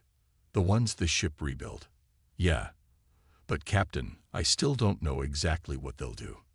"Let's find out. Target their command ship." The missiles launched, looking like standard Commonwealth weapons at first. The enemy ships ignored them, their defense systems recognizing friendly signatures. Then the missiles changed, their forms shifting and splitting like liquid metal. By the time the Commonwealth realized the threat, it was too late. The explosion wasn't like anything Walker had ever seen. It rippled through space in impossible patterns, bypassing shields and armor as if they didn't exist. When it was over, the Commonwealth command ship was still intact. But its perfect systems were corrupted, infected with the same chaos that powered the Perseverance. "All ships, break off and retreat." The Commonwealth Admiral's voice crackled over all frequencies, fear evident in his tone. "The target vessel is not what we thought." "Repeat, full retreat." Walker watched as the mighty Commonwealth fleet fled, leaving behind their damaged command ship and dozens of floating fighters. The Perseverance had done what no human military vessel had managed. It had forced a Commonwealth battle group to retreat. "Send a message to Earth Command," Walker ordered. "Tell them we found a way to fight back. And tell them to start collecting every broken down, jury-rigged ship they can find. The Commonwealth thinks they can beat us with perfect ships and perfect tactics." He looked around his bridge, at the screens that shifted and changed to show exactly what was needed. at the walls that pulsed with energy that defied understanding, at his crew who had learned to work with chaos instead of fighting it. Let's show them what happens when humanity embraces imperfection. 3 months after their first major victory, the Perseverance wasn't alone anymore. Walker stood on his bridge, watching the radar screen as more ships joined their fleet. But these weren't the sleek military vessels Earth Command wanted to send. They were cargo haulers, mining ships, and ancient colony transports. Ships that, like the Perseverance, had been considered too old or too broken to be useful. 47 ships now, Maria reported, pride in her voice. All of them successfully integrated with versions of our adaptive technology. The screen in front of Walker shifted, showing him close-up views of their fleet. Each ship was different, the adaptive technology affecting them in unique ways. Some had developed living metal hulls that rippled like water. Others had grown organic-looking structures that housed weapons unlike anything the Commonwealth had ever seen. No two ships were alike, and that was their greatest strength. Message from the Rising Star, a comm officer called out. The Rising Star had been a luxury passenger liner before the war. Now its elegant form housed systems that could turn Commonwealth targeting signals back on their own ships. They've spotted a major Commonwealth fleet heading for the Alpha Centauri colonies. At least 100 ships. They're getting desperate, Ben said, looking up from his engineering station. The station itself had evolved, its controls adapting to work perfectly with his particular habits. Ever since we shared our technology with other ships, they haven't won a single major battle. Walker nodded. The Commonwealth's perfect tactics were falling apart in the face of ships that ignored the laws of physics. Their standardized fleets couldn't handle enemies that changed their very nature mid-battle. But Walker knew they wouldn't give up easily. All ships, battle formations, he ordered, then smiled at the irony of those words. Their ships didn't do formations, not really. They'd move like a swarm of strange space creatures, each following its own path while somehow working together in ways that gave Commonwealth tactical computers fits. The Perseverance led their fleet toward Alpha Centauri, its engines humming with power that didn't show up on any sensor readings. The ship had grown stronger over the past months, learning from every encounter. Its hull now looked like flowing metal in some places and pure energy in others. The original adaptive technology had spread throughout every system, turning the once weak cargo hauler into something that defied classification. They found the Commonwealth fleet exactly where intelligence said it would be, moving in perfect formation toward the colonies. But something was different this time. Captain, Maria's voice was tense. I'm reading new energy signatures from their ships. They've modified their technology. Walker leaned forward, studying the enemy fleet. The Commonwealth ships still moved with mechanical precision, but their hulls had a new look to them, harder, more angular, with strange devices mounted on their weapons. They're trying to copy us, Ben said, reading data from his evolved console. They've analyzed our technology and tried to recreate it, but they're doing it wrong. They're trying to control it, to make it fit their rules. That's their mistake, Walker smiled. They still don't understand. The chaos isn't a weapon to be controlled. It's a partner to work with. He opened a channel to their fleet. All ships, the Commonwealth wants to play our game. Let's show them how it's really done. The battle that followed was like nothing in human or Commonwealth history. The Commonwealth ships fired weapons that twisted through space like the Perseverances, but their attacks were rigid, programmed, predictable. The human fleet responded with pure chaos, each ship using the adaptive technology in its own unique way. A former mining vessel turned itself into pure energy for 3 seconds, passing through a Commonwealth battleship and leaving the larger vessel's systems corrupted with impossible data. An old planetary shuttle had somehow merged with a small asteroid, using it as both armor and weapon. The Rising Star danced through enemy fire, its hull splitting into multiple ghost images that all somehow fired real weapons. And the Perseverance led them all, showing what months of true cooperation with the adaptive technology could achieve. Its weapons didn't just bend space. They ignored it completely. Shots fired from its guns existed in multiple places at once, or traveled backward in time to hit ships where they had been moments before. Commonwealth fleet is breaking formation, Maria reported. Their new systems are failing. The adaptive technology is rejecting their attempts to control it. Walker watched as the enemy fleet's perfect coordination fell apart. Their copied technology was turning against them, creating chaos they couldn't handle. Ships crashed into each other as their navigation systems tried to plot courses through space that no longer followed normal rules. Their flagship is changing course, someone called out. They're trying to retreat. Not this time, Walker said quietly. The Perseverance had learned something new, something it had been waiting to try. He felt the ship's excitement, there was no other word for it, as it prepared to unleash its latest impossibility. The ship's hull began to glow with energy that hurt to look at. Strange formations grew and shifted across its surface, each one emitting frequencies that made Commonwealth sensors go crazy. Then, with a pulse that rippled through space itself, the Perseverance released its attack. Reality seemed to bend around the Commonwealth fleet. Their ship's perfect formations, their calculated distances, their measured responses, all of it became meaningless as space itself stopped behaving according to their computer's understanding of physics. Ships found themselves overlapping with their own positions from moments ago. Weapons fired at enemies hit nothing because their targets existed in multiple places simultaneously. What did we just do? Maria asked, staring at her readings in disbelief. I think, Ben said slowly, the ship just weaponized uncertainty itself. It's not just affecting their ships, it's affecting the way their computers understand reality. The Commonwealth fleet was in complete chaos now. Their attempts to copy the adaptive technology had left them vulnerable to its true nature. Ships were powering down, their crews unable to trust any readings or responses from their own systems. Others were firing blindly, their weapons passing through space that might or might not contain their targets.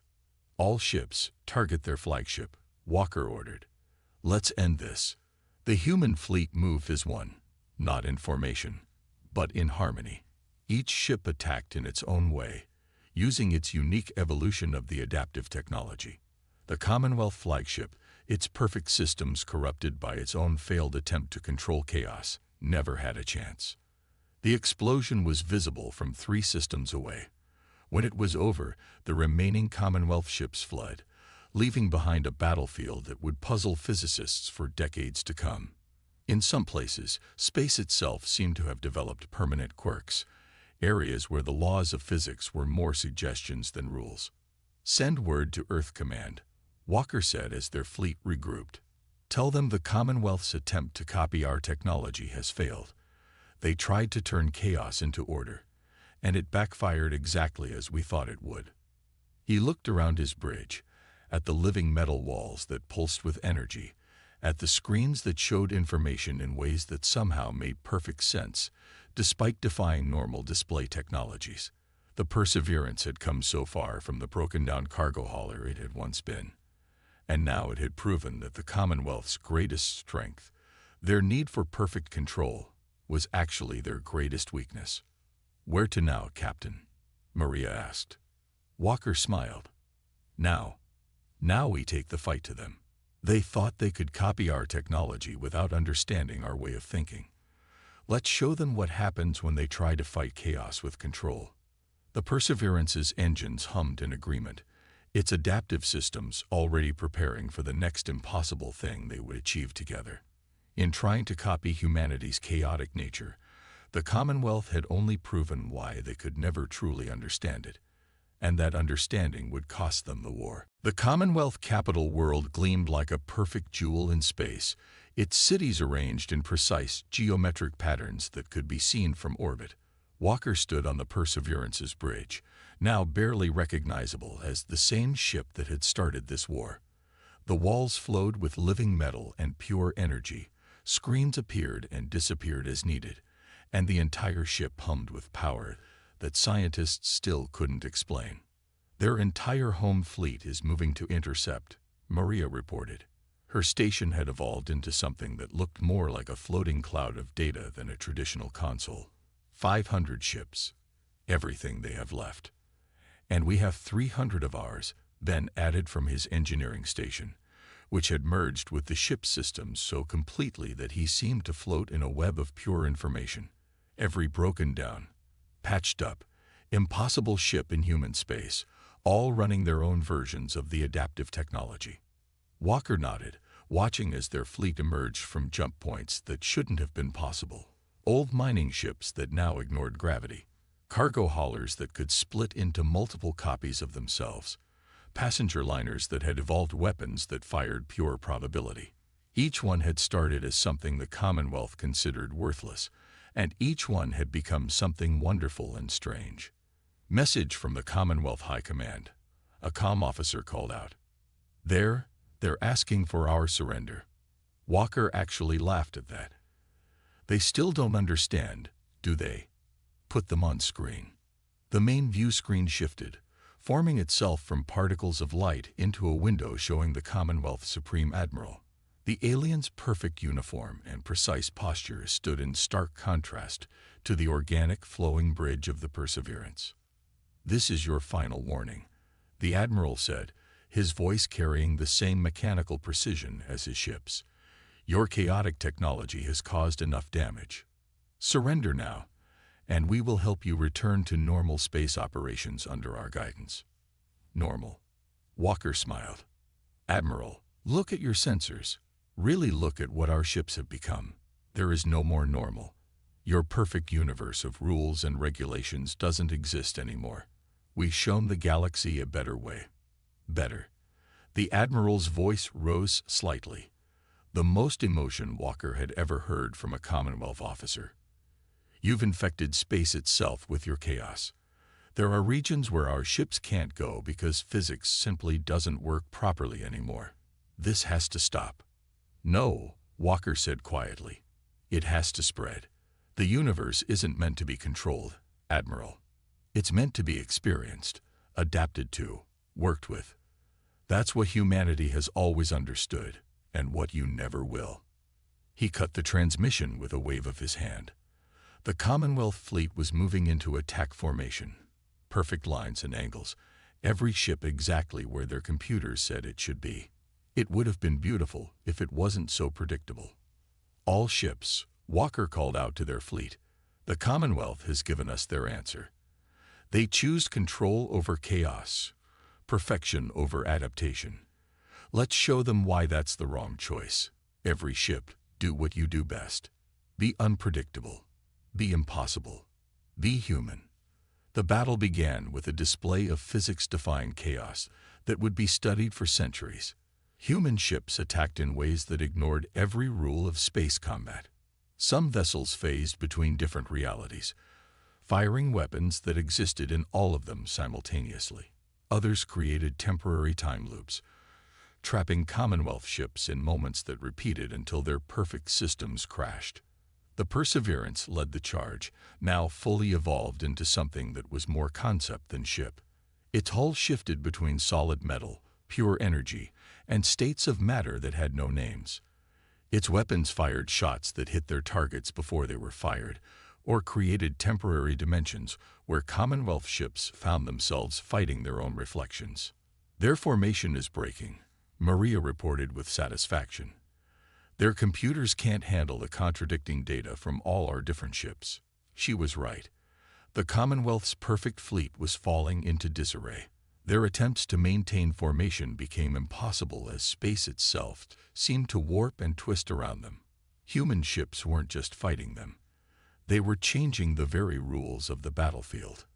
They're launching their new weapon, Ben warned. The one they think can counter our technology. Walker watched as the Commonwealth flagship released what looked like a wave of pure order, a field of energy that tried to force reality to behave according to their rules.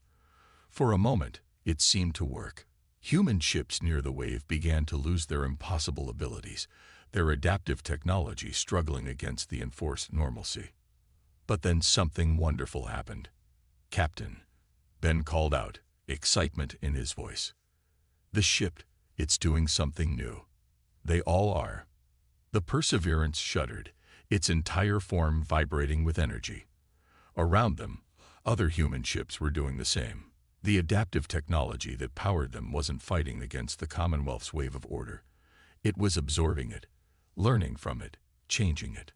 Of course, Walker breathed. That's what they never understood. Chaos doesn't fight order.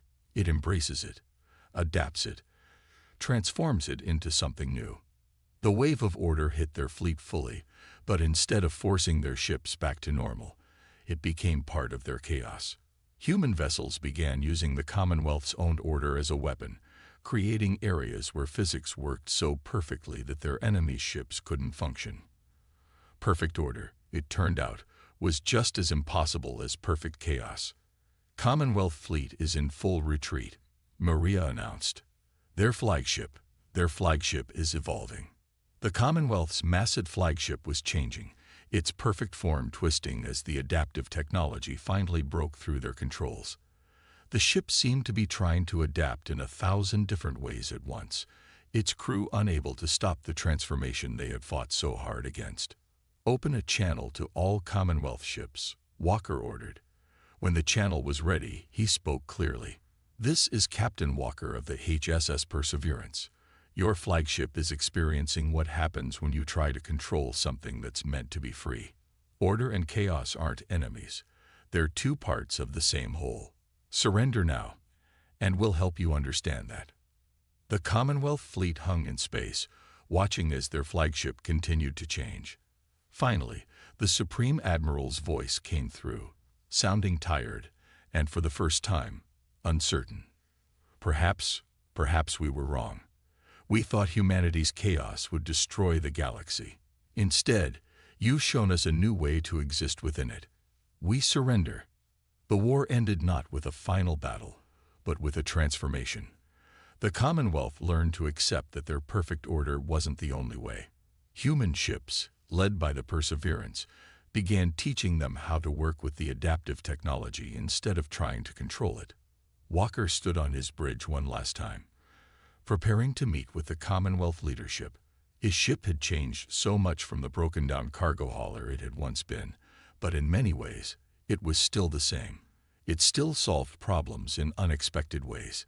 It still survived against impossible odds. It was still perfectly imperfect. You know, he said to his crew, they called us the weakest ship in the galaxy once. Said we weren't worth scrapping. Shows what they know. Ben grinned, his station rippling with agreeing lights.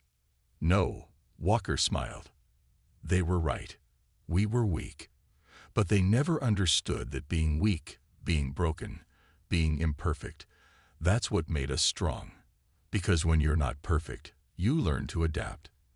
And adaptation is the greatest strength of all. The Perseverance hummed around them, its systems pulsing with energy that defied understanding but felt somehow right. It had started as the galaxy's weakest ship and become its greatest nightmare, not through strength or power, but through the very imperfection the Commonwealth had despised. And in doing so, it had taught the galaxy that sometimes the greatest victories come not from being the strongest, but from being strong enough to embrace your weaknesses and turn them into something wonderful and new.